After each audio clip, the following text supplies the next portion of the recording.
Guys, welcome to all of you. Let's start the class. This class is about Indian history. Indian history को हम लोग deal करेंगे इस lecture में. आप लोग ध्यान से देख लो भाई, इंडियन हिस्ट्री की बात करेंगे हम लोग, ठीक है.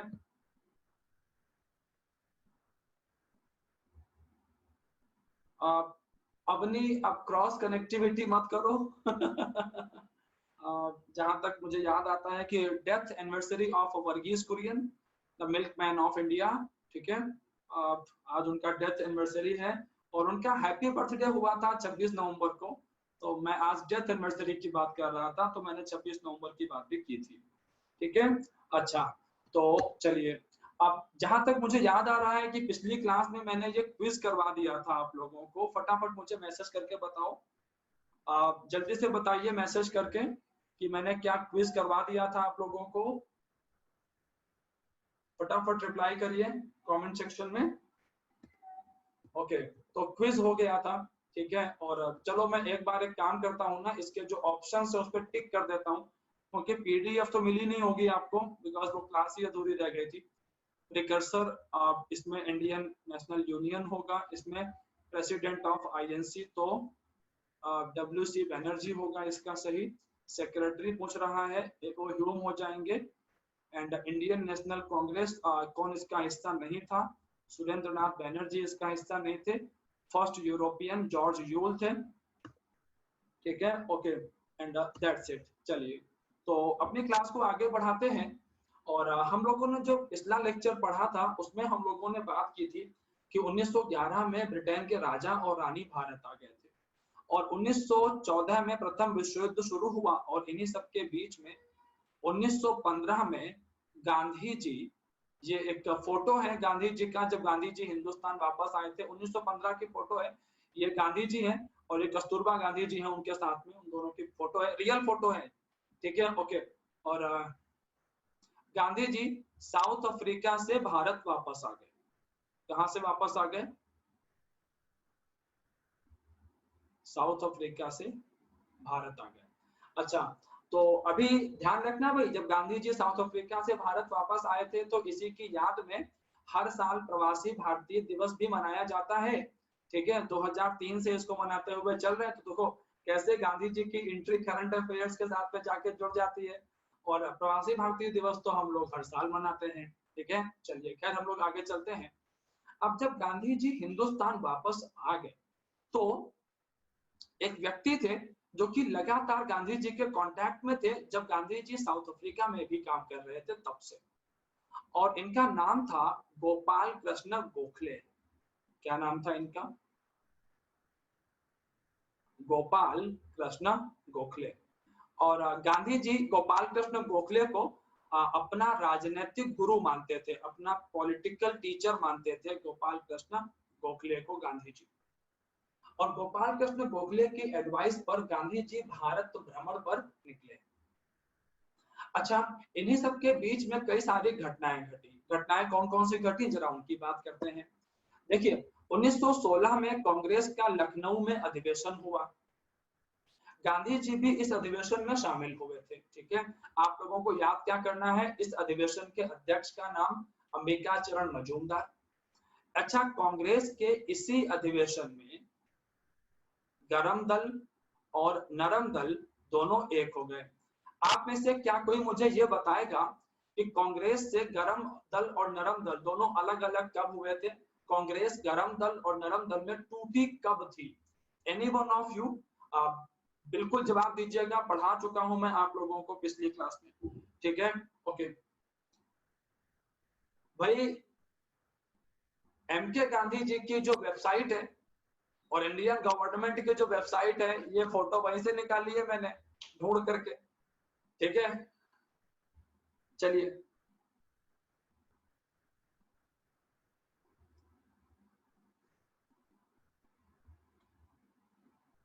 हाँ बिल्कुल. अभी बड़ों वाले क्वेश्चन भी आएंगे करण, चिंता मत करो, बड़ों वाले क्वेश्चन भी आएंगे. प्रैक्टिस करवाने में तो मैं हमेशा इजी क्वेश्चन ही देता हूँ. ओके, अवनी ने सही आंसर किया है. एक और ये नाम क्या है, नंबर है, सीडी लिखा है लास्ट में, इन्होंने भी सही किया है आंसर. विवेक का भी सही है, आदित्य का भी करेक्ट है, बाकी लोगों के गलत जवाब है भाई। कांग्रेस ब्रेक हुई थी 1907 में, सूरत सेशन में कांग्रेस ब्रेक हुई थी 1907 में।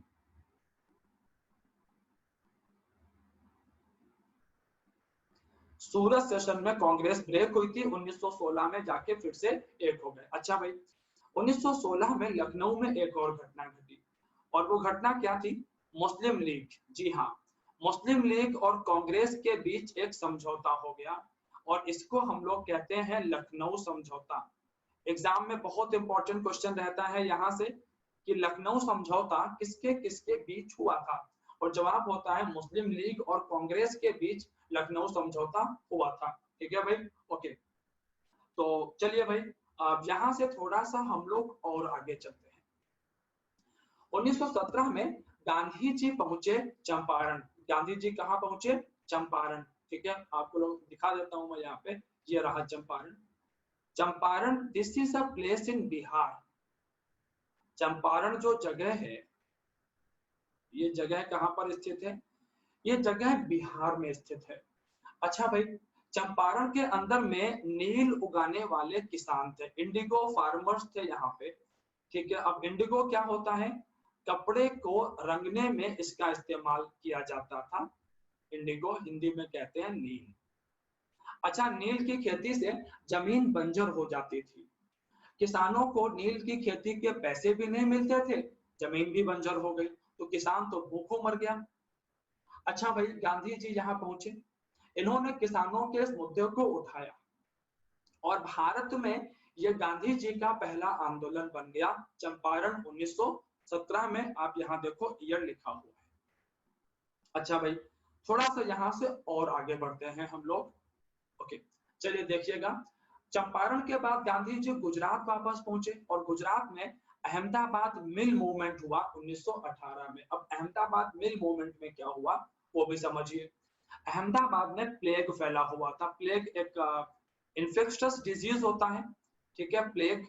और जब ये प्लेग फैला, तो उस समय ना प्लेग बहुत ज्यादा फैलता था, क्योंकि साफ सफाई के इतने इंतजाम नहीं होते थे, और अंग्रेजों ने फैक्ट्रियां तो बड़े बड़े शहरों में लगा ही दी थी, पर साफ सफाई का ध्यान नहीं रखते थे, जिसकी वजह से जो गरीब तबका है, जो मजदूर वर्ग है, ठीक है, इनको इसका खामियाजा भुगतना पड़ता था अपनी जान से हाथ धो करके। तो जब प्लेग फैलता था, तो अहमदाबाद में कुछ जो मिल मालिक थे, वो थोड़ा सा बोनस दिया करते थे मजदूरों को कि वो अपना इलाज करवा सके।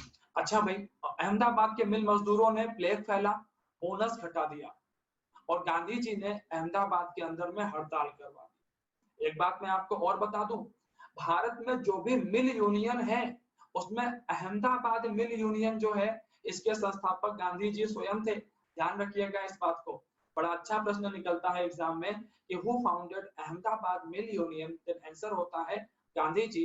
इसी आंदोलन के समय इसकी स्थापना की गई। अच्छा भाई, थोड़ा सा और आगे चलते हैं। इसके बाद गुजरात में ही एक जगह है खेड़ा। खेड़ा में सूखा पड़ा हुआ था। क्या पड़ा था? सूखा। 1918 की ही बात ये भी है, सूखा पड़ा था। इसके बावजूद अंग्रेज लगान की वसूली में लगे हुए थे। गांधी जी ने इसका विरोध किया, और इस आंदोलन में गांधी जी का साथ दिया था एक नामी वकील ने अहमदाबाद के, और इस वकील का नाम था वल्लभ भाई पटेल। वल्लभ भाई पटेल। ये पहले ऐसी घटना थी जहां पर वल्लभ भाई पटेल गांधी जी के संपर्क में आए, और फिर आजीवन वो गांधी जी के संपर्क में रहेंगे। अच्छा, अब इन तीन आंदोलनों से क्या हुआ? भारत के अंदर में गांधी जी का एक आधार तो तैयार हो गया, लोग जानने लगे कि यार गांधी नाम का भी एक व्यक्ति है, और वो अच्छा काम कर रहे हैं। अच्छा सुनिए, गांधी जी से ना और भी क्वेश्चन निकलते हैं एग्जाम में, मैं ये सब फैक्चुअल जानकारियां हैं, यहाँ पर देखिए जरा। जैसे गांधी जी का जन्म कब हुआ, कहां पर हुआ? गांधी जी अफ्रीका कब गए? 1893 में। अफ्रीका में गांधी जी ने कौन कौन सी संस्थाओं की स्थापना की? ठीक है। अच्छा, एक बात और, गांधी जी को जिस स्टेशन पर नीचे उतारा गया था ट्रेन से, तो वो स्टेशन का नाम था पीटर मैरिट्सबर्ग। पीटर मैरिट्सबर्ग की घटना। ये वो जगह थी, ये वो स्टेशन था जहां पर गांधी जी के पास टिकट था फर्स्ट क्लास का, उसके बावजूद उनको फोर्स किया गया थर्ड क्लास में बैठने के लिए। और जब गांधी जी ने इसका विरोध किया तो उन्हें स्टेशन से नीचे उतार दिया गया। और ये स्टेशन का नाम जो है देख लीजिएगा आप लोग, पीटर मैरिट्सबर्ग। एक ऑथर थे टॉलस्टॉय, रूस के लेखक थे, इन्हीं की पुस्तक थी वॉर एंड पीस। टॉलस्टॉय की ही पुस्तक थी वॉर एंड पीस, रूस के लेखक थे, इससे गांधी जी बहुत प्रभावित थे। यहाँ पर आप देखेंगे लिखा हुआ है गोपाल कृष्ण गोखले के बारे में, ठीक है भाई। ये कुछ एक और जानकारियां हैं गांधी जी के बारे में जो कि मैंने यहाँ पर शेयर करी हैं और आप लोग इनको देख लेंगे, ठीक है भाई। चलिए आप यहाँ से आगे चलते हैं। अब आता है साल 1919। अब साल 1919 का हालात क्या है, आप पहले हालात देखो। 1919 की बात करें तो वर्ल्ड वॉर फर्स्ट ये खत्म हो चुका था, ठीक है। इवन ये वर्ल्ड वॉर तो खत्म हो गया था 1918 में ही, वर्ल्ड वॉर तो 1918 में ही खत्म हो गया था, बट मैं 1919 में हूं तो मैं जरा बात कर रहा हूं उसकी, ठीक है। और एक सेकेंड रुकना जरा।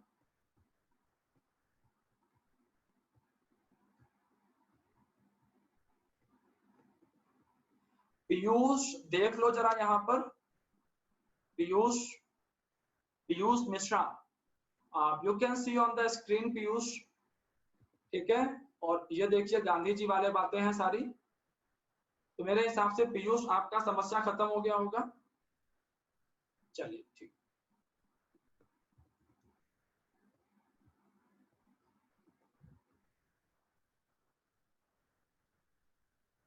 तो हम लोग बात कर रहे थे 1919 की, ठीक है।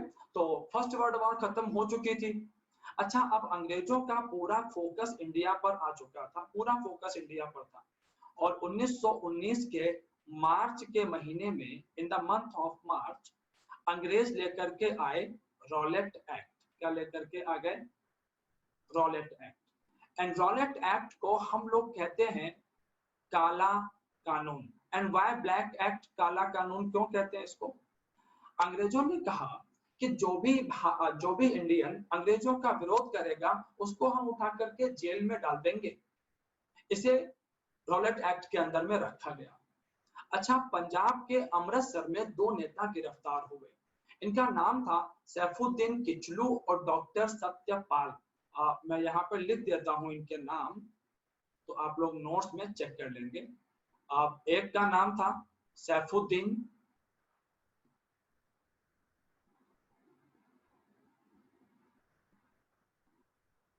Kitchlu and doctor Satyapal.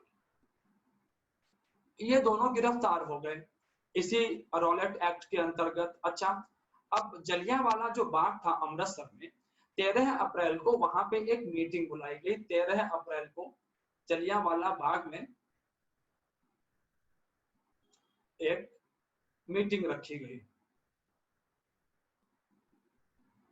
नाम यहां लिख दूं तो फिर मैं आगे आपको बताना शुरू, ठीक है। जलियांवाला बाग। अब जलियांवाला बाग में जब ये मीटिंग रखी गई 13 अप्रैल 1919 को, तो यहाँ पर एक बंदा था रेजिनॉल्ड डायर। रेजिनॉल्ड डायर ने निहत्थी जनता पर गोलियां चलवाई, बड़ी तादाद में लोग मारे गए यहाँ पर। बाद में अंग्रेजों ने कहा, अपना एक कमीशन सेटअप किया था अंग्रेजों ने, हंटर कमीशन। और अंग्रेजों ने कहा कि यहाँ पर महज 379 लोग मारे गए। ये किसने कहा? हंटर कमीशन की रिपोर्ट में इस बात को अंग्रेजों ने बोला। कांग्रेस ने कहा ये रिपोर्ट झूठी है, और कांग्रेस ने एक कमेटी सेटअप की थी, और कांग्रेस ने कहा कि 1000 के आसपास लोग मारे गए हैं। और इस कमीशन के अध्यक्ष थे मदन मोहन मालवीय, मदन मोहन मालवीय कमेटी। और इसके अंदर में गांधी जी भी शामिल थे, ध्यान रखना। आप इसके अंदर में गांधी जी भी शामिल थे। आप एक बार तो एग्जाम में इतना डेप्थ में क्वेश्चन पूछा गया था, इवन आई वाज सरप्राइज्ड, कितना डेप्थ में कैसे पूछा। क्वेश्चन पूछा था कि जलियांवाला बाग जो मैसाकर हुआ था, जो हत्याकांड वहां पर हुआ था, उसके इन्वेस्टिगेशन के लिए जो कमेटी बनी थी उसका ड्राफ्ट किसने लिखा था? So draft was written by Gandhi ji. इस कमेटी का जो ड्राफ्ट है या इसकी जो रिपोर्ट है वो रिटन बाय गांधी जी। इसकी जो कमेटी की रिपोर्ट है वो गांधी जी ने खुद लिखी थी। गांधी जी ने कहा कि ये रिपोर्ट झूठी है, 1000 के आसपास लोग मारे गए हैं यहाँ पर हमारे, और अब इसी समय कुछ इंटरनेशनल लेवल पर घटनाएं चल रही थी। अगर आप में से किसी ने आज मेरे साथ मॉर्निंग वाला क्लास किया हो तो मैंने मोपलास के बारे में बताया था, और मैं अभी आपको लेकर के कहां पर आ गया हूं? 1919 में लेकर के आ गया हूं। तो मतलब मोपला आउटब्रेक भी हमारे इर्द गिर्द मंडरा रहा होगा। तो मोपलास का जो कनेक्शन है वो इंटरनेशनल कनेक्शन भी है, बट करंट अफेयर्स की क्लास में इतना सब तो नहीं बता सकता हूं ना मैं। अगर वहां से पढ़ाने बैठ जाऊंगा तो करंट अफेयर तो पीछे रह जाएगा। ठीक है, ओके। तो जो जो लोग मेरे साथ मॉर्निंग के क्लास में थे आज उनका ज्ञान थोड़ा सा और बढ़ेगा मोपलाओं के बारे में। तो मैं जरा शुरुआत करता हूं कि इंटरनेशनल लेवल पे चल क्या रहा था। आप लोग बहुत ध्यान से सुनिएगा, थोड़ा सा चीज है, अब दायरा उनका बढ़ेगा। ठीक है, देखिए 1919 में फर्स्ट वर्ल्ड वॉर के बाद में संधियां हो रही थी। जो जो देश हारे थे, जीतने वाले देश उनके साथ संधियां कर रहे थे। संधियां कहां हो रही थी? फ्रांस के वर्साय में संधियां चल रही थी। अच्छा, अब मैं आपको बता दूं कि यहां पर ब्रिटेन ने तुर्की को हराया था। कब हराया था? इन फर्स्ट वर्ल्ड वॉर, प्रथम विश्व युद्ध में ब्रिटेन ने तुर्की को हराया था। अच्छा, अब तुर्की का जो शासक था, तुर्की का जो रूलर था, उसे कहते थे खलीफा, कैलिफ। ठीक है, और ये रिलीजियस टीचर होते हैं। खलीफा जो है वो शासक तो थे ही, लेकिन इस्लामिक वर्ल्ड के अंदर में, इस्लामिक दुनिया के अंदर में ये एक धर्मगुरु भी होते हैं और शासन भी चलाते हैं। तो अब न्यूज ये आ रही थी कि जो खलीफा है ना, इनको जेल में डालेगा ब्रिटेन, ये न्यूज आ रही थी। तो पूरी दुनिया के अंदर में जो मुस्लिम समुदाय के लोग थे, नॉट ऑल, सब नहीं, बट एक बड़ा ग्रुप, ठीक है, जो खिलाफत में यकीन करते थे, those who believed in caliphate, खिलाफत में। अच्छा, और भारत के अंदर में भी कांग्रेस में ऐसे कई लोग थे जो खिलाफत में यकीन करते थे, जो लोग मानते थे कि खलीफा का शासन होना चाहिए। तो उन लोगों ने क्या किया? खिलाफत आंदोलन शुरू कर दिया। खिलाफत आंदोलन का उद्देश्य क्या था? टू प्रोटेक्ट खलीफा। आप लोगों ने सुना होगा, आप लोगों ने इंडिया के अंदर में सुना होगा खिलाफत आंदोलन। और ये जो खिलाफत आंदोलन था, that was a global movement. ध्यान रखना, this was a global movement. ये वैश्विक स्तर पर चलाया गया आंदोलन था, बट ये मूवमेंट को किसने चलाया था? रन बाय मुस्लिम, मुस्लिमों ने चलाया था इसको। आप लोग जरा मुझे बताओ, खिलाफत आंदोलन जो है वो एक धार्मिक आंदोलन है या राजनीतिक आंदोलन है? अब जरा आप मुझे इसका अंतर बताएंगे। आप लोग आंसर करेंगे कमेंट सेक्शन में, जल्दी से बताओ कि खिलाफत मूवमेंट जो है वो धार्मिक है, रिलीजियस है या पॉलिटिकल है? चलिए बताइए, जल्दी से आंसर करो भाई कमेंट सेक्शन में। आदित्य ने जवाब भेज दिया है और सही भी है। ठीक है, अवनी का गलत हो गया, पीयूष का भी गलत हुआ, आयुष का करेक्ट है, विवेक करेक्ट है। ठीक है, रिदम का, ये जिनके नाम में लास्ट में सीडी जुड़ा है, आप प्लीज अपना नाम रख लीजिए जो आपका वास्तविक नाम है, तो बड़ा अच्छा रहेगा। और एक रिदम है, रिदम का भी गलत हुआ। चलिए, वैसे तो मैं नाम लेता नहीं हूं जो लोग गलत आंसर करते हैं, बट आज जल्दबाजी में नाम ले लिया मैंने। ठीक है, अनिकेत का सही है। देखिए, जिन जिन लोगों ने ये कहा कि ये धार्मिक है वो सही है, ये राजनीतिक कहां से हुआ?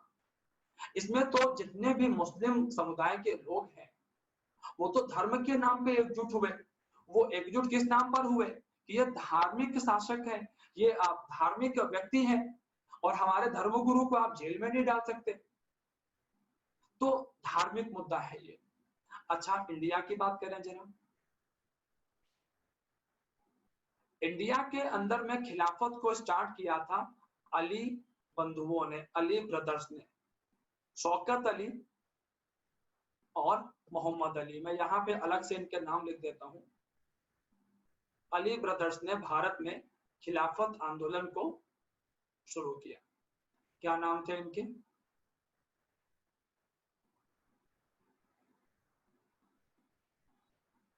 शौकत अली प्लस मोहम्मद अली। अच्छा, अब इस आंदोलन के अंदर में गांधी जी भी शामिल हो गए। जी हाँ, इसमें गांधी जी भी शामिल हो गए। अब गांधी जी ने क्या बोला? गांधी जी ने कहा कि भारत के अंदर में हिंदुओं को मुस्लिमों का साथ देना चाहिए। अब गांधी जी क्या सोच रहे थे जरा वो भी समझिए। गांधी जी ने जलियांवाला बाग हत्याकांड देख ही लिया था और गांधी जी गुस्से से एकदम भरे हुए थे अंग्रेजों के प्रति। और शायद यहीं पर गांधी जी कुछ एक मिस्टेक्स कर बैठे, समझ नहीं पाए बात को। देखिए क्या हुआ यहाँ पर। गांधी जी ने कहा कि आज मुस्लिमों के सामने संकट है, हिंदुओं को मुस्लिमों का साथ देना चाहिए। अब गांधी जी को क्या लगा कि ऐसा होने से क्या होगा कि हिंदू और मुस्लिम एकता जो है, ये जो यूनिटी है, ये मजबूत होगी। और निश्चित रूप से मजबूत हुई भी, मजबूत हुई भी। 1909 का मॉर्लेमेंटो रिफॉर्म पढ़ाया था मैंने, आप भूले तो नहीं मॉर्लेमेंटो रिफॉर्म्स? जल्दी से बताओ भाई, मॉर्लेमेंटो रिफॉर्म्स याद है? कहीं भूल तो नहीं गए? ये सब स्वाहा हो गया? हाँ, ओके। और मॉर्लेमेंटो रिफॉर्म में हिंदू मुस्लिमों को तोड़ने की बात की गई थी। तो अभी अल्टीमेटली यहाँ पर हुआ क्या? गांधी जी जो है उनका प्लान था, ठीक है अवनी, वेरी गुड। तो अभी यहाँ से है क्या चीज, बात ये निकल के आगे आ गई कि हिंदू मुस्लिमों को अगर हम एक प्लेटफॉर्म पर ले आए तो फिर यहाँ से हम लोग एक कोई बड़ा आंदोलन कर सकते हैं, अंग्रेजों को भारत से बाहर निकाल सकते हैं। तो गांधी जी हिंदू और मुस्लिमों को एक प्लेटफॉर्म पे लेके आना चाहते थे ताकि वो अंग्रेजों को भारत से बाहर निकाल सके। अच्छा भाई, ठीक है। अभी इसी बीच गांधी जी ने एक आंदोलन शुरू किया जिसका नाम था असहयोग आंदोलन। क्या नाम था? असहयोग आंदोलन, नॉन कोऑपरेशन मूवमेंट।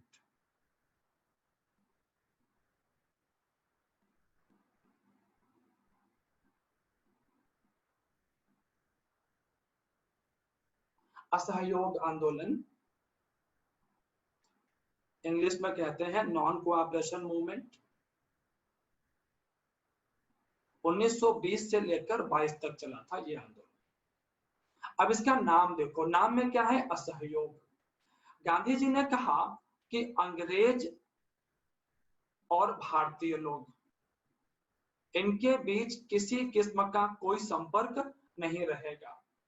जो भारत के लोग हैं वो अंग्रेजों की अदालतों का बहिष्कार करेंगे, हम लोग अंग्रेजों के स्कूलों का बहिष्कार करेंगे, हम लोग अंग्रेजों के जो टाइटल हैं जो उन्होंने हमको दिए हैं वो छोड़ देंगे, अंग्रेजों की जो वस्तुएं हैं उनका हम बॉयकॉट कर देंगे, उनकी वस्तुओं का हम बहिष्कार कर देंगे। ये सब चीजें गांधी जी ने बोली यहाँ पे। साथ में गांधी जी ने कुछ बातें और ऐड करी। क्या कहा गांधी जी ने? गांधी जी ने यहाँ पर इस बात को भी ऐड किया कि देखिए, अगर हम आंदोलन करेंगे तो अंग्रेज निश्चित रूप से हम पर हमला करेंगे, मारपीट करेंगे, तो हमने पलट के जवाब नहीं देना है कुछ भी। और इसको गांधी जी ने नाम दिया सत्याग्रह और अहिंसा का। अच्छा भाई, आंदोलन शुरू हुआ, बड़ा अच्छा रिस्पांस भी आया, लेकिन एक घटना घट गई। घटना क्या घट गई? घटना घट गई 1922 में। 1922 में एक जगह है चौरी चौरा। कहां पर पड़ता है ये जगह? This is the place in Gorakhpur. ये जगह है गोरखपुर, उत्तर प्रदेश के अंदर में जगह पड़ती है ये, ठीक है भाई। अच्छा, अब यहाँ पे चौरी चौरा में क्या हुआ, हमारा एक पीसफुल प्रोटेस्ट जा रहा था, अंग्रेजों ने गोलियां चलवाई, जनता को गुस्सा आ गया और जनता ने भी पुलिस थाने को घेर करके उसमें आग लगा दी, और यहाँ पर बड़ी संख्या में जो अंग्रेज थे वो जो थाने में करीब 22 पुलिस वाले बताए जाते हैं वो भी मर गए। अब जब गांधी जी को मालूम चला कि यार चौरी चौरा में वायलेंस हो गया है, तो गांधी जी ने तुरंत एक घोषणा की कि इस आंदोलन को हम बंद करते हैं, यह आंदोलन नहीं चलेगा। अब देखो यहाँ इसका कॉन्सिक्वेंस क्या होगा, आप जरा इसे देखिए भाई। कॉन्सिक्वेंस ये हुआ कि बच्चे जिनकी उम्र 12 साल 13 साल थी, चंद्रशेखर आजाद करीब 13 साल के थे, भगत सिंह भी करीब 13 साल के ही थे इस समय। 1907 का बर्थ है, 1907 का बर्थ है भगत सिंह का और चंद्रशेखर आजाद दोनों का। आजाद जी थोड़ा सा बड़े हैं, 4-5 महीने बड़े हैं भगत सिंह से, कोई बहुत बड़ा अंतर नहीं था उम्र का। अगर 23 साल की उम्र में भगत सिंह शहीद हुए हैं तो 23 साल की उम्र में आजाद जी भी शहीद हुए हैं, ठीक है। अच्छा, तो 13-14 साल की इन सबकी उम्रें हैं, ठीक है। और ये सब गांधी जी के साथ लगे हुए थे कि वंदे मातरम, देश आजाद होगा, भारत माता की जय, यही नारा था उस समय। गांधी जी अमर रहे, क्रांति अमर रहे, सब चल रहा था। अच्छा भाई, कुछ बड़े लोग भी थे, एक युवक था और उनकी उम्र थी उस समय करीब 23 साल करीब उनकी उम्र थी, और इनका नाम था सुभाष चंद्र बोस। पिताजी से इतनी बनती नहीं थी और झगड़ करके इंडियन सिविल सर्विसेज का एग्जाम क्रैक किया था उन्होंने, पिताजी से लड़ करके एकदम, ठीक है, कि मैं नौकरी करूंगा, देश सेवा करूंगा जा करके। फिर और जब लंदन में वो उनकी ट्रेनिंग चल रही थी तो उनको मालूम चला कि भारत में देश की आजादी का आंदोलन चल रहा है, तो सुभाष चंद्र बोस अपनी नौकरी छोड़ दी है, भारत चले गए। पिताजी और भड़क गए, नौकरी छोड़ दी, इतनी मुश्किल से नौकरी मिली थी। अच्छा, लोगों ने वकालतें छोड़ दी अपनी, जवाहरलाल नेहरू ने वकालत छोड़ दी, वल्लभ भाई पटेल ने वकालत छोड़ दी कि देश आजाद होगा, अब बस देश के लिए लड़ेंगे, ठीक है भाई। अब आंदोलन गांधी जी ने कर दिया बंद। अब इन सबको लगा झटका कि यार ऐसे कैसे देश आजाद होगा, ये तो आंदोलन ही बंद हो गया।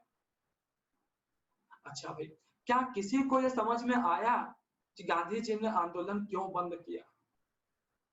क्या किसी को ये बात समझ में आई आप में से भी कि गांधी जी ने आंदोलन क्यों बंद किया? Any one of you? नहीं अपनी, इतना सीधा मामला नहीं है बच्चे,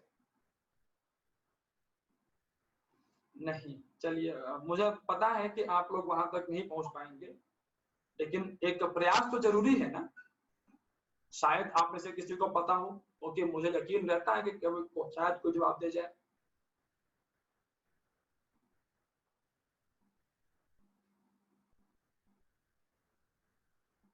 ओके आदित्य, अच्छा चलो ठीक है, आप लोगों के जवाब आ गए। मुदित ने भी आंसर किया है, सीडी ने भी जवाब किया है, ठीक है, और अनीता ने भी आंसर किया है। लेकिन जो मैं चाह रहा था ना उसके इर्द गिर्द कोई नहीं है।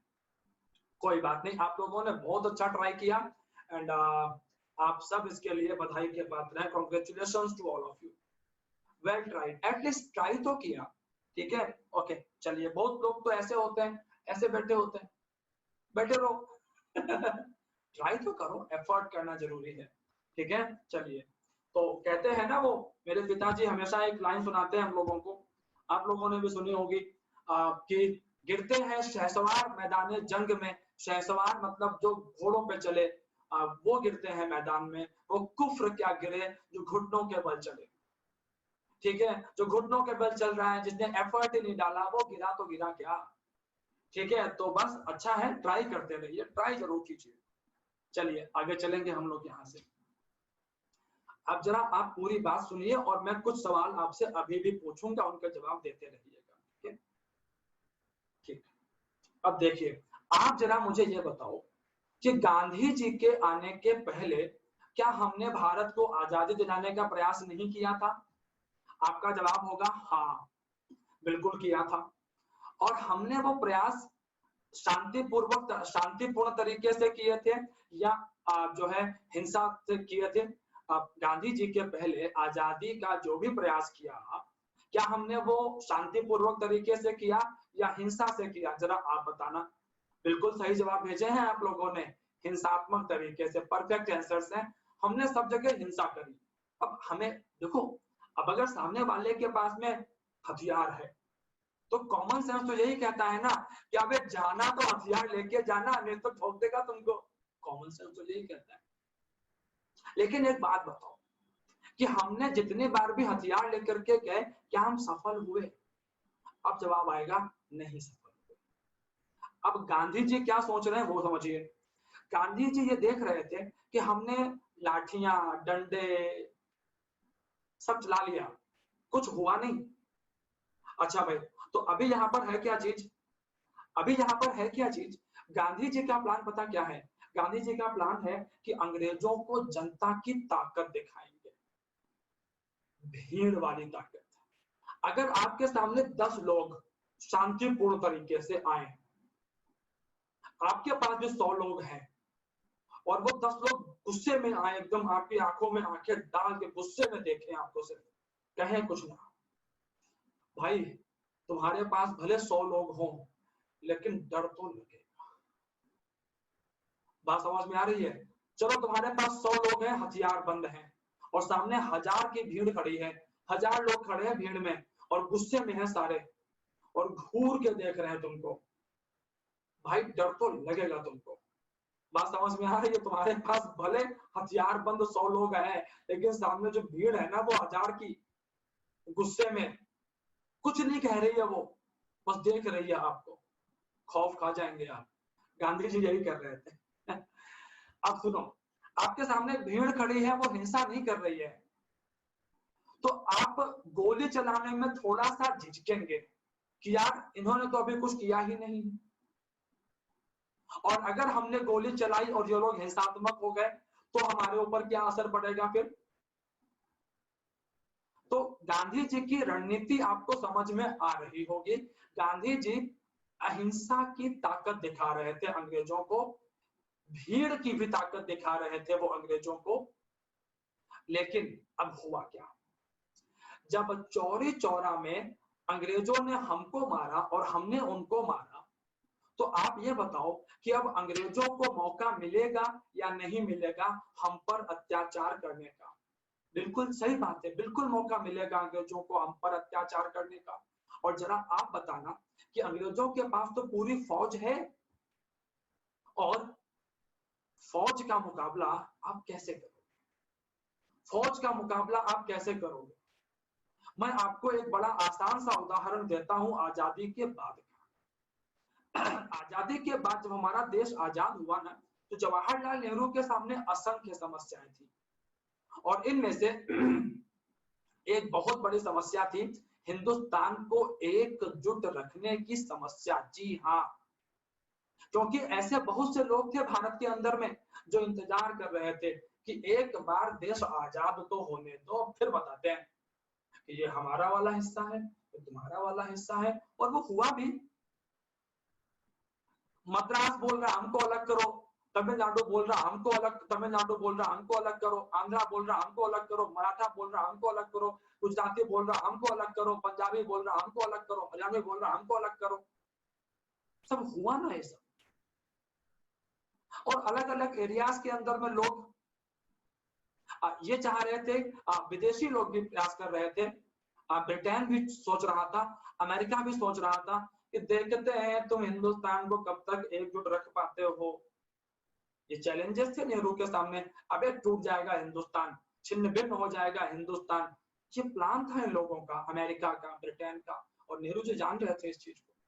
वो कुछ कहते नहीं थे लेकिन इंटरनल लेवल पर वो प्रयास करते थे, क्योंकि इंटरनेशनल पॉलिटिक्स में आप सबसे लड़ भी तो नहीं सकते। अच्छा भाई, तो जवाहरलाल नेहरू के समय में ही नक्सली आंदोलन धीरे धीरे उठ खड़ा हुआ बंगाल से, नक्सलियों का आंदोलन कि हम तख्ता पलट करेंगे हिंदुस्तान की सत्ता का। लेकिन आप एक बात बताओ, नक्सली आज भी हैं, लेकिन क्या वो सफल हो पाए? और क्या आगे सफल हो पाएंगे? कभी नहीं सफल हो पाएंगे, क्योंकि हिंसा से आप इतना बड़ा कोई परिवर्तन प्राप्त नहीं कर सकते हैं। और इस बात को भगत सिंह भी कहते थे कि हथियार होना एक अच्छी बात है आत्मरक्षा के लिए, आत्मरक्षा में हथियार होना बहुत अच्छी बात है, लेकिन हथियारों से जंगें नहीं जीती जाती हैं। जंगें जीती जाती हैं विचारों से, विचारों से। अब सोच के देखो, अगर हम चीन के लोगों को बोलें कि देखो हमको कितनी आजादी है, डेमोक्रेसी हमारे यहाँ पर, अभिव्यक्ति की आजादी है, हम मोदी जी को भी खरी खोटी सुना देते हैं, तुम में हिम्मत है शी जिनपिंग को खरी खोटी सुना सको, तो तुम भी डेमोक्रेसी की बात करो। मतलब अगर चीन के अंदर में डेमोक्रेसी के आंदोलन शुरू हो जाए, वहां की जनता उठ खड़ी हो, तो शी जिनपिंग के लिए आफत हो जाए। लेकिन अगर वहां के लोग हथियार उठा लें तो जिनपिंग को वक्त नहीं लगेगा उन्हें मसलने में अपनी सेना के द्वारा। तो शांतिपूर्ण जो प्रदर्शन होते हैं ना, उनमें बहुत दम होती है, बहुत मजबूत होते हैं वो। अच्छा भाई चलिए, तो आप लोग पहले ये बताओ मुझे कि इतना जो डिस्कशन किया तुम्हारे साथ मैंने गांधी जी के आंदोलनों के बारे में, वो आपको समझ में आया कि नहीं? पहले आप ये मैसेज करो और फिर हम लोग करेंगे आगे की बात। जल्दी से मैसेज करिए। आप शिवानी फैकल्टी चैट पर मैसेज करिए। हाँ, स्वप्निल कह रही हैं कि सर हम तो वहीं पहुंच गए 1920 में ही खड़े हैं, अभी तो वहीं देख रहे हैं सारा कुछ। स्वप्निल लेकिन मैसेज फैकल्टी चैट पर करिए। अवनी, इस घटना को आने दो, 1930 आने दो, बताऊंगा अवनी, ठीक है, लेकिन यहाँ पर नहीं, अदरवाइज कंफ्यूजन हो जाएगा फिर, ठीक है, दिक्कत हो जाएगी। चलिए आगे चलते हैं। तो हम लोग बात कर रहे थे यहाँ घटनाओं की। अच्छा, 1923 में मोतीलाल नेहरू ने अपनी एक पार्टी बनाई। मोतीलाल नेहरू ने एक पार्टी बनाई, इसका नाम था स्वराज पार्टी। क्या नाम था? स्वराज पार्टी। मोतीलाल नेहरू और CR दास ने इस पार्टी को बनाया था, नोट्स में लिखा हुआ मिल जाएगा आपको। और 1925 में भारत के अंदर में एक घटना घटी 1925 में, और इस घटना को हम लोग कहते हैं काकोरी ट्रेन लूट।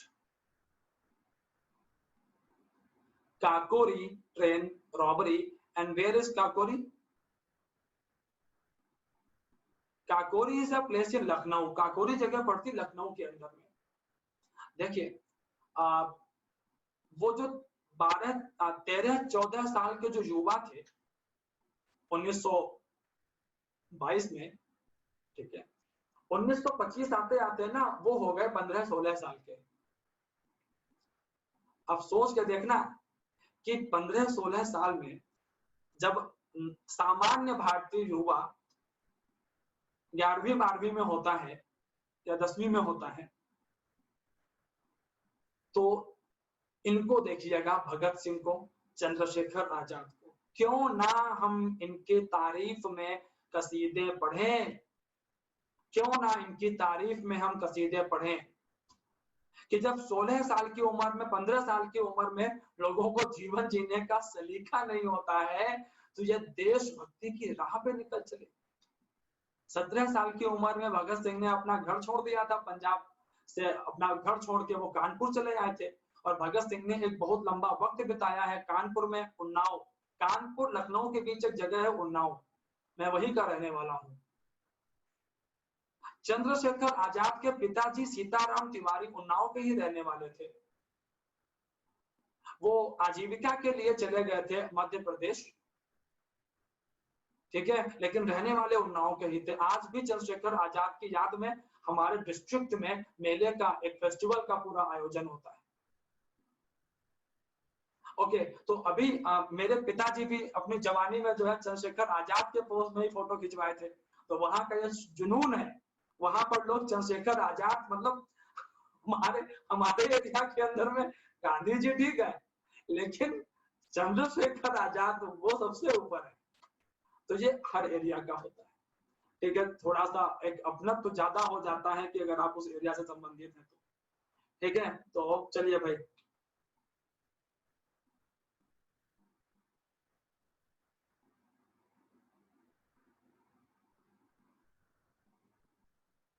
चलिए भाई आगे चलते हैं।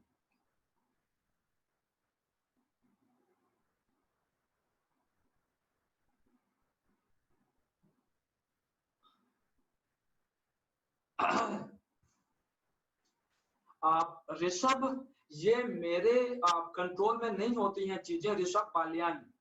मैंने आपका मैसेज जरूर देख लिया है, बट ये मेरे कंट्रोल में नहीं है ऋषभ। इसके लिए आपको टेक्निकल टीम से ही बात करनी पड़ेगी ऋषभ, वही इसको रिजॉल्व करेंगे। ओके, चलिए भाई आगे चलते हैं हम लोग यहाँ से। और देखिए जरा स्क्रीन पर, आप अवनी एक बारी वेबसाइट चेक करो ना हमारी। देखो अवनी, लास्ट क्लास तो कैंसिल हो गई थी, उसकी तो पीडीएफ भेजी नहीं गई होगी। जो उसके पहले क्लास हुई थी कांग्रेस वाली, उसकी पीडीएफ भेजी गई थी, तो उसकी पीडीएफ नहीं मिली है तो बताओ। ठीक है, तो अगर मुझे टेक्निकल टीम ने भेजा होगा तो मैं फॉरवर्ड कर दूंगा तुम्हें भी। मैं एक बार देख लेता हूं कि मेरे पास आया है क्या पीडीएफ वाला, डिफेंस स्पेशल। मेरे हिसाब से 1 सितंबर को शायद क्लास हुई थी। 1 सितंबर को शायद जो क्लास हुई थी, ठीक है, मैं उसका तो आपको भेज रहा हूं, आप देख लो भाई। ठीक है, 1 सितंबर वाली क्लास का लिंक भेज दिया मैंने आपको। ओके, हाँ, बिल्कुल अनिकेत, बिल्कुल सही बात है। भारत की पहली कम्युनिस्ट पार्टी की स्थापना जो है कानपुर में ही हुई थी। ठीक है, सौमेंद्र नाथ घोष ने उसकी स्थापना की थी। बिल्कुल सही बात है। ठीक है भाई, यार मेरे पास तो 1 सितंबर वाली क्लास का मैंने लिंक भेज दिया है, तो तुम्हें 5 वाली क्लास का लिंक तो मुझे भी नहीं दिख रहा है। एक बार चलो तुम्हारे कहने पर देख लेता हूँ यार फिर से। 5 सितंबर को भी एक क्लास है, बिल्कुल सही बात है।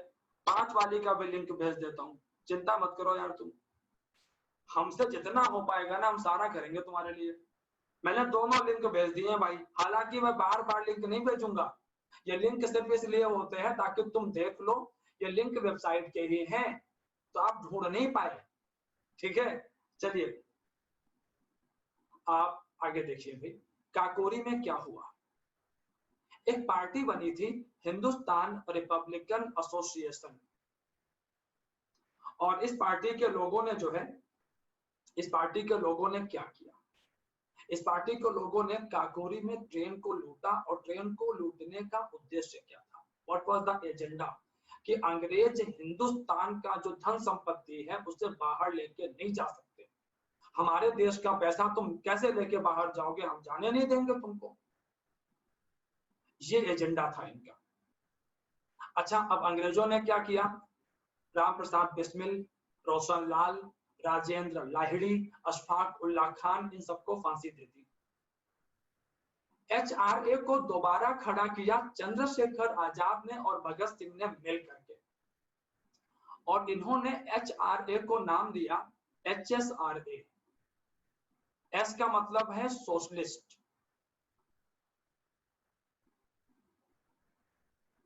एस का मतलब है सोशलिस्ट। ठीक है भाई, ओके। तो अभी यहां पर है क्या चीज, इस जो एचएसआरए है, इसकी स्थापना दिल्ली में हुई थी। दिल्ली में एक जगह है फिरोज शाह कोटला।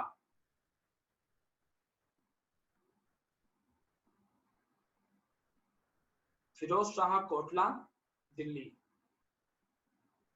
भगत सिंह, अरे यार भाई देखो इसको जरा यार, हमारी टीम भी ना मतलब मजे ले लेती है। टेक्निकल टीम यार मुझसे या तो पूछ लिया करो तुम लोग किस इसको पोल को लॉन्च करने के पहले,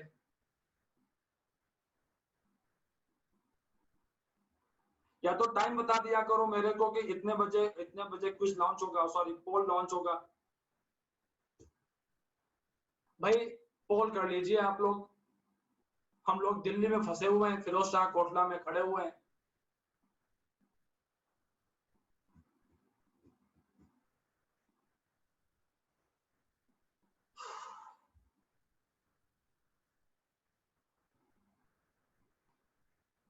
और आजाद हिंद और जो है thank you technical team, thank you thank you.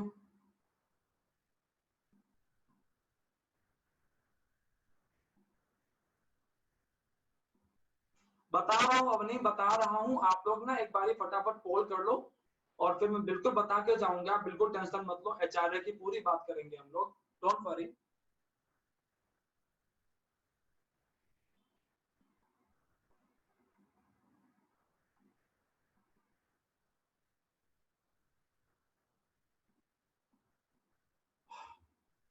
आप मेरे हिसाब से और टेक्निकल टीम मुझे लगता है सारे बच्चों ने पोल कर लिया है। भाई अगर किसी ने पोल नहीं किया है स्टूडेंट्स तो कर लीजिए, ठीक है।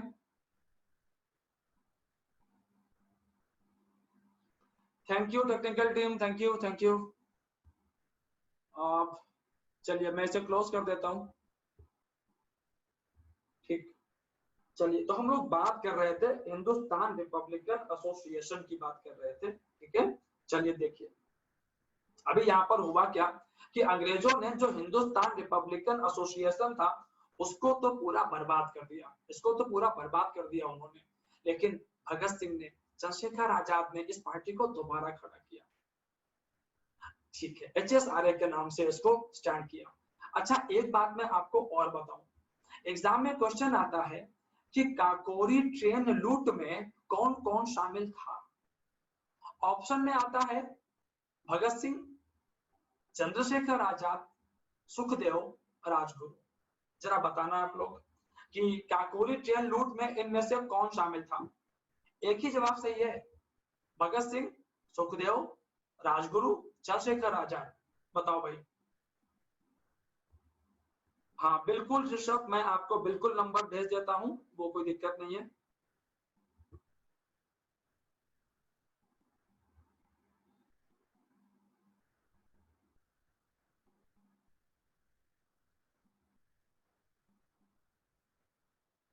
देखो अनीता फंस गई, ये जाल था जिसमें तुम फंस गई। और अवनी, अवनी नहीं फंसी। बहुत अच्छे भाई, इन्होंने एकदम सही जवाब दिया है, अवनी इस ट्रैप में नहीं फंस पाई, ठीक है, वेरी गुड अवनी। आयुष भी ट्रैप हुए हैं, आयुष भी फंस गए, हाँ। और एक सीडी नाम के जो व्यक्ति हैं वो भी नहीं फंसे हैं, मुदित गुप्ता फंस गए फंस गए। चलिए इसका सही जवाब है बच्चों, the right answer is Chandrashekhar Azad. जी हाँ, भगत सिंह, सुखदेव, राजगुरु ये काकोरी ट्रेन रॉबरी में इन्वॉल्व नहीं थे, याद रखिएगा हमेशा। This is not my number, this is not my number actually, this is the number of technical team. तो आपको ऋषभ जो प्रॉब्लम है आप इस टीम के साथ में डिस्कस कर सकते हैं, ठीक है। चलिए आगे चलते हैं हम लोग यहाँ से। अब 1928 आता है, 1928 आता है और बवाल मचता है। इसी साल एक घटना घटी लंदन में, formation of Simon commission in London 1927। London में 1927 में साइमन कमीशन की स्थापना हुई, ठीक है। और ये जो साइमन कमीशन था ये इंडिया आया 1928 में। I repeat, Simon commission India कब आया, 1928 में। Do remember this thing, this was formed in London in 1927, India में आया 28 में। अच्छा भाई ठीक है, तो अभी यहां से है क्या चीज कि साइमन कमीशन का इंडिया में बड़ा जबरदस्त विरोध हो रहा था। बट आपके दिमाग में पहले एक बात और आनी चाहिए कि sir what was the reason behind Simon commission. देखो लॉजिक में सोचोगे ना कभी नहीं फंसोगे, लॉजिक में सोचो कि why Simon commission came to India, विरोध क्यों हुआ वो तो हम बाद में जान ही लेंगे। एंड साइमन कमीशन के इंडिया आने का एजेंडा था इस बात को रिव्यू करना कि इंडियंस को हम पावर ट्रांसफर कर सकते हैं कि नहीं। साइमन कमीशन के अंदर में 7 मेंबर्स थे और ये सारे के सारे ब्रिटिश थे और इनको ये काम दिया गया था कि आप जाकर के पहले भारत का माहौल देखो और फिर हम डिसाइड करेंगे कि भारत के लोगों को आजादी देनी है नहीं देनी है, इनका संविधान कैसे बनेगा, इन सारे मुद्दों पर चर्चा करने के लिए भारत आया था साइमन कमीशन। अच्छा, मैं आपको एक बात बता दूं, ये एक्चुअली एक ट्रैप था, ये फालतू का ड्रामा था जिसका बैकग्राउंड बना था 1919 में। 1919 में आए थे मॉन्टेग्यू चेम्सफोर्ड रिफॉर्म्स और मॉन्टेग्यू चेम्सफोर्ड रिफॉर्म में कहा गया था कि 10 सालों के बाद में हम लोग रिव्यू करेंगे कि भारत के लोगों ने प्रशासन की जानकारी कितनी हासिल करी, कि 10 साल तैयारी करवाएंगे फिर तुम्हारा टेस्ट लेंगे। आप लोग सोच रहे होंगे कि सर 1919 प्लस 10 1929 निकलता है, तो ये तो सर पहले आ गया। बिल्कुल सही बात है, पहले आ गया। पहले आने का भी रीजन था, 1929 में ब्रिटेन में इलेक्शंस होने थे, तो वहां की जो एग्जिस्टिंग गवर्नमेंट थी उनको लगा कि यार ये मुद्दा ना पहले ही सुलझा लेते हैं, तो उन्होंने पहले ही भेज दिया इसको। अब इसमें सारे अंग्रेज थे और भारत में इसका विरोध हुआ कि यार अगर इसमें कोई इंडियन है ही नहीं तो हम इस बात का यकीन कैसे करें कि साइमन कमीशन की रिपोर्ट बायस्ड नहीं होगी। सही बात है कि जब सारे अंग्रेज हैं ये तो अपने हिसाब से फैसला कर लेंगे, तो कहेंगे कि no no no no, you Indians are not qualified. Actually अगर हम तुम लोगों को आजादी दे भी देंगे then you Indians will fight and civil war हो जाएगा, यहाँ पे इंडिया बर्बाद हो जाएगा, सो इट्स बेटर कि तुम हमारे गुलामी में रहो। यही ड्रामा होना था और इस बात को कांग्रेस भी समझ रही थी और ऐसे में जवाहरलाल नेहरू ने इसका विरोध किया बॉम्बे में, लाला लाजपत राय ने इसका विरोध किया लाहौर के अंदर में। लेकिन दो पार्टियां ऐसी थी जो इसका समर्थन भी कर रही थी, और भी लोग थे लेकिन दो पार्टियां बड़े नाम है ये। नंबर 1 मुस्लिम लीग, वो तो आप भी गेस कर ही लिए होंगे कि मुस्लिम लीग तो पक्का समर्थन करेगी। अच्छा, एक पार्टी और थी और वो थी जस्टिस पार्टी। जस्टिस पार्टी थी तमिलनाडु में। आप लोगों ने कभी नाम सुना होगा ईवी रामास्वामी नायकर का। ईवी रामास्वामी नायकर जिन्हें पेरियार भी कहते हैं, ठीक है, और जिन्होंने दक्षिण भारत के अंदर में जो अनटचेबल क्लास है उनके अपलिफ्टमेंट के लिए बहुत काम किया था। ईवी रामास्वामी नायकर ने आत्मसम्मान मूवमेंट चलाया था उन्होंने साउथ इंडिया के अंदर में, और उसी आत्मसम्मान आंदोलन का जो पॉलिटिकल विंग था, जो पॉलिटिकल चेहरा था, that was what, that was justice party. ठीक है भाई। अच्छा, तो अभी अल्टीमेटली यहां से है क्या चीज, ये घटनाएं यहां से आगे बढ़ी। भारत में साइमन कमीशन को मिला जुला रिस्पांस मिला, लेकिन कांग्रेस ने तो इसका विरोध किया जहां जहां पर साइमन कमीशन गया। ठीक है भाई, ओके। तो चलिए भाई, तो अभी यहां से thank you Anita, thank you for this overwhelming response, thank you. तो हम लोग बात कर रहे थे 1928 की साइमन कमीशन की बात कर रहे थे। अच्छा सुनो, जितने पॉइंट मैंने बोले हैं सब लिखे हैं नोट्स में, चिंता मत करना 1% की भी। अब पंजाब के लाहौर में एक प्रॉब्लम हुआ। क्या प्रॉब्लम हुआ लाहौर में? लाला लाजपत राय जब इसका विरोध करने के लिए आए तो लाला लाजपत राय को टारगेट करके पीटा गया, उनके सर पर लाठियां मारी गई और लाला लाजपत राय इन्हीं जख्मों से बाद में मर गए। और इसी पंजाब के अंदर में भगत सिंह भी थे, और जिस दिन लाला लाजपत राय विरोध करने गए थे भगत सिंह भी उनके साथ में शामिल थे इस विरोध प्रदर्शन में। भगत सिंह भी वही मौजूद थे जब लाला साहब को टारगेट करके सिपाहियों ने उनको एकदम घेर लिया और उनके सर पे हिट कर रहे थे। भगत सिंह वाज देयर, और भगत सिंह को ये बात इतनी चुभ गई कि मैं लाला जी को बचा नहीं पाया। ये लाला जी वही व्यक्ति थे जिन्होंने पंजाब के युवाओं की शिक्षा के लिए बहुत काम किया था।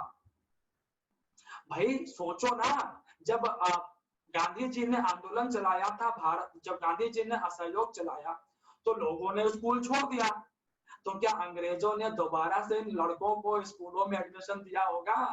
नहीं दिया होगा। तो अभी बच्चे कहाँ जाएंगे?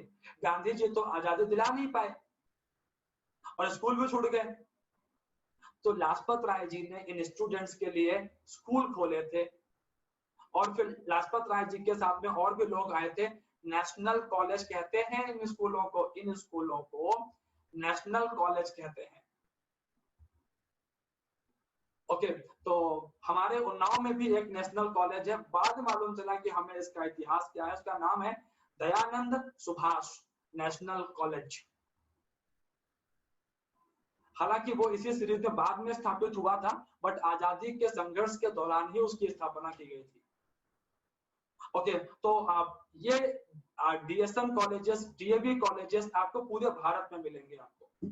ठीक है, अच्छा भाई, बिल्कुल पंजाब केसरी कहते हैं इनको, बिल्कुल सही बात है। तो अभी अल्टीमेटली यहाँ पर है क्या चीज?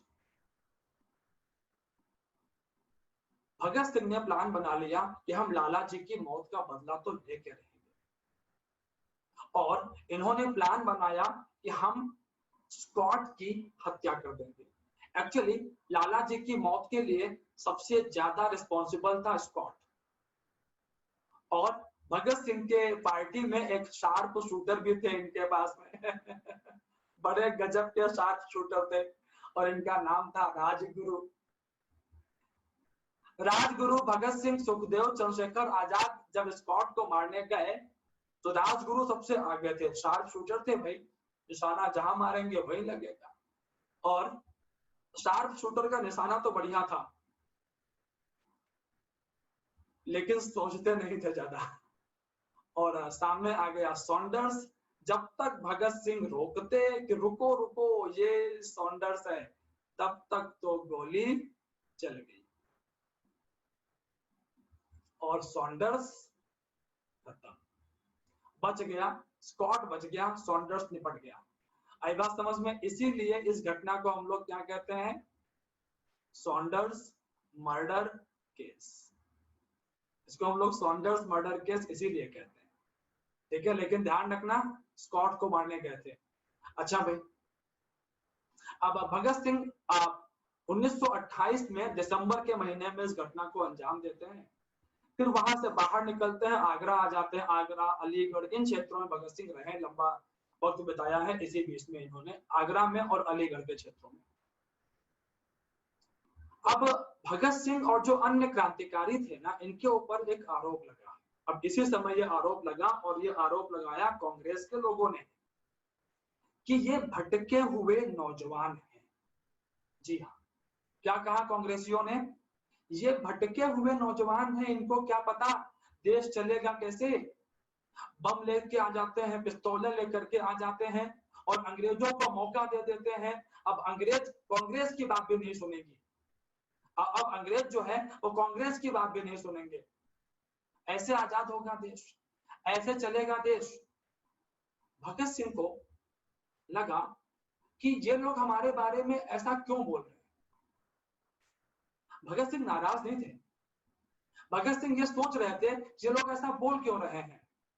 और भगत सिंह को एक बात समझ में आई, जो हर पढ़े लिखे व्यक्ति को, समझदार व्यक्ति को समझ में आती है, कि यार तुम मेरे बारे में जानते ही क्या हो, और जब जानते ही नहीं हो तो ऐसे ही बोलोगे ना। एक बार जान तो लो मेरे को, जान तो लीजिए, उसके बाद फिर समर्थन विरोध कीजिएगा। ध्यान रखिए, क्या शानदार मैसेज है भगत सिंह का, क्या शानदार मैसेज है भगत सिंह का, कि अगर किसी का समर्थन करना है या विरोध भी करना है तो पहले उसको जान तो लीजिए। अगर मुझे दुनिया के तानाशाहों का विरोध करना होगा तो मेरा पहला होमवर्क क्या होगा, कि मैं दुनिया के तानाशाहों को पढ़ूं। मैं हिटलर को पढ़ूं ध्यान से, मैं मुसोलिनी को पढ़ूं ध्यान से, मैं स्टालिन को पढ़ूं बहुत ध्यान से। तभी तो मैं जान पाऊंगा कि तानाशाह काम कैसे करते हैं। जब मैं इनको पढ़ूंगा ही नहीं, जानूंगा कैसे। सिर्फ डेमोक्रेसी डेमोक्रेसी बोलने से डेमोक्रेसी नहीं आ जाती। आपको पता नहीं है अगर डेमोक्रेसी का फंक्शन क्या है, तो आप कैसे लाओगे डेमोक्रेसी? मैं आपको एक बड़ा अच्छा एग्जांपल देता हूं। आज मैं सुबह टीवी देख रहा था, नाश्ता करते हुए, तो मैंने देखा कि कंगना रनौत का जो ऑफिस है वो तोड़ा जा रहा है बीएमसी के द्वारा। अच्छा भाई, गलत बना है तो तोड़ो, गलत बना है तो तोड़ो, कोई दिक्कत नहीं है। लेकिन सबको पता है कि बॉम्बे के अंदर में कितनी ऐसी इमारतें हैं जो इलीगल हैं। एक नहीं, हजारों की तादाद में इमारतें हैं जो इलीगल हैं बॉम्बे में। कितनों की तोड़ी गई आपको भी पता है कितनों की तोड़ी गई। कंगना की ऑफिस क्यों तोड़ा जा रहा है? क्योंकि सीधे सीधे शिवसेना से टक्कर ले ली, इसलिए ऑफिस टूट रहा है। अब इसका अर्थ क्या हुआ? इसका अर्थ यह हुआ कि चाहे बीजेपी की सरकार हो, चाहे कांग्रेस की सरकार हो, चाहे शिवसेना की सरकार हो, चाहे तृणमूल की सरकार हो, अगर आप उनकी तारीफ करेंगे तो आपको फ्रीडम ऑफ एक्सप्रेशन है, और अगर आप उनका विरोध करेंगे तो आपको फ्रीडम ऑफ एक्सप्रेशन नहीं है। और ये हर पार्टी के लिए सही है। भारत में हर पार्टी ऐसे ही काम करती है। आप यूपी में जाओगे, विरोध करके देख लीजिए, वहां के सरकार का आपके ऊपर एनएसए लगा देगी, फिर आपका कैरियर चौपट कर देगी, और आप कहां घूमते रहो यार, तुम्हारी कौन सुनना है। एनएसए हट भी जाएगा तो वो आरोप तो बने आपके ऊपर लग ही गया ना कि एनएसए लगा था तुम्हारे ऊपर। बर्बाद, तुमको बर्बाद कर दिया उसने। भले हाई कोर्ट ने आके तुम्हारा एनएसए हटा दिया हो, कोई फर्क नहीं पड़ता उस बात से। मतलब क्या है, फ्रीडम ऑफ एक्सप्रेशन में दोनों चीजें आती हैं। मैं आपकी तारीफ भी कर सकता हूं और मैं आपका विरोध भी कर सकता हूं। तब होता है रियल फ्रीडम ऑफ एक्सप्रेशन, तब होती है रियल डेमोक्रेसी। अब ये सारी बातें क्यों बताई हैं? क्योंकि मुझे भगत सिंह के माध्यम से आपको यही बताना है। और अब अगली क्लास में मैं मिलूंगा और मैं बताऊंगा कि हमारे इस शानदार युवा साथी ने क्या तरीका अपनाया था अपनी बात कहने का, और क्या प्लान बनाया था उन्होंने अंग्रेजों के सामने अपनी बात रखने का। इसी के ऊपर में एक पुस्तक लिखी है, एक इतिहासकार है S Irfan Habib. He wrote a book to hear the deaf, बहरों को सुनाने के लिए। बड़ी शानदार पुस्तक है। This book is about the Bhagat Singh. आप अच्छी एक बात यह है खास कि यार इन सब महान लोगों के ऊपर जो पुस्तकें हैं ना, वो हिंदी में बहुत कम मिलेंगी आपको, वो इंग्लिश में मिलेंगी। मैं अंग्रेजी को भले नापसंद करूं लेकिन अपने इन बेहतरीन लोगों को जानने के लिए मैं इंग्लिश की पुस्तकों को भी पढ़ लेता हूं। कोई बात नहीं, भाषा ही तो है, अच्छी बात है। अगर इंग्लिश भी आती है, अच्छे से आती है, ठीक ठाक तरीके से आती है, तो अंग्रेजों को भी तो समझा सकता हूं ना अपने कल्चर के बारे में। ठीक है, तो चलिए भाई, तो अगले एपिसोड में मुलाकात होगी हमारी और आपकी, और हमारे युवा साथी भगत सिंह, सुखदेव, राजगुरु, चंद्रशेखर आजाद, बटुकेश्वर दत्त से हम लोग इंतजार करेंगे मुलाकात का। ओके गाइज, तो till then take care of yourself, अपना बहुत ध्यान रखिएगा, और आप लोगों से मुलाकात होगी अब अगले सेशन में। ठीक है,